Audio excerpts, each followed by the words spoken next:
સર્વને મારા જય શ્રી કૃષ્ણ. આપ સર્વેનું મારી યુટ્યુબ ચેનલમાં હાર્દિક સ્વાગત છે.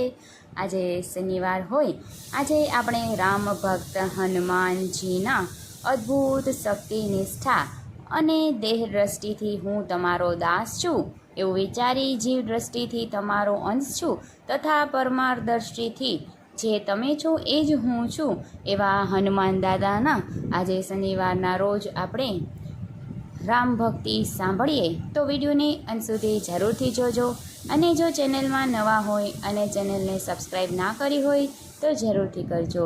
વિડીયો પસંદ આવે તો લાઈક અને શેર કરી દેજો અને કોમેન્ટમાં જય હનુમાન જરૂરથી લખજો.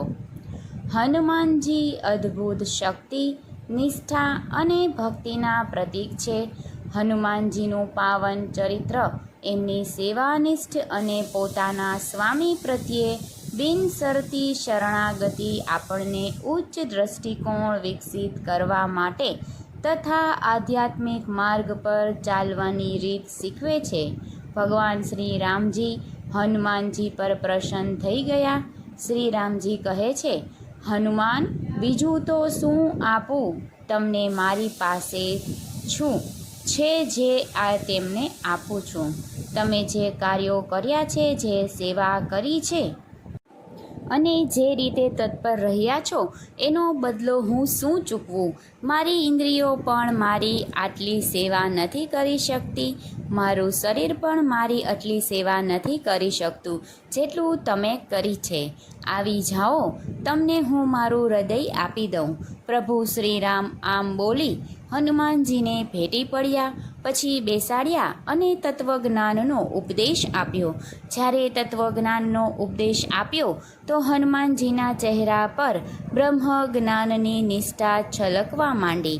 આ રીતે શ્રી રામજીને ગુરુ વશિષ્ઠના ચરણોમાં બેસાડી બ્રહ્મ તત્વનો સાક્ષાત્કાર થવાથી જે આનંદ આવ્યા હશે એનાથી વધારે એમને સ્વયં દ્વારા હનુમાનજી તૃપ્ત થઈ રહ્યા છે.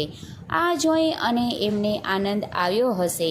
પ્રભુ શ્રી રામજીએ જોયું કે હનુમાનજીમાં ચહેરા પર બ્રહ્મભાવની શાંત દશાના આનંદની થોડીક લહેરો આવી રહી છે.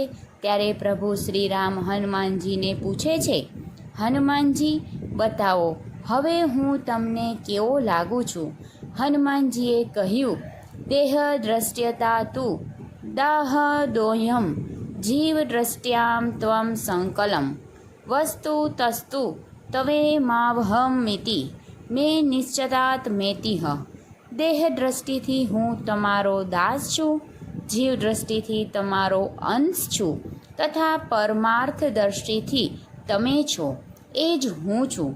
આવી મારી નિશ્ચિત ધારણા છે. રામજીથી રહેવાયું નહીં અને રામજી હનુમાનજીને ભેટી પડ્યા. આ તત્વજ્ઞાન છે, બ્રહ્મા ચિંતન છે. રામજી કોણ છે એ ન વિચારો, રામજીને જોનારો કેવો છે એ વિચારો. જગત કેવું છે એ ન વિચારો, જગતને જોનારો કેવો છે તે વિચારો.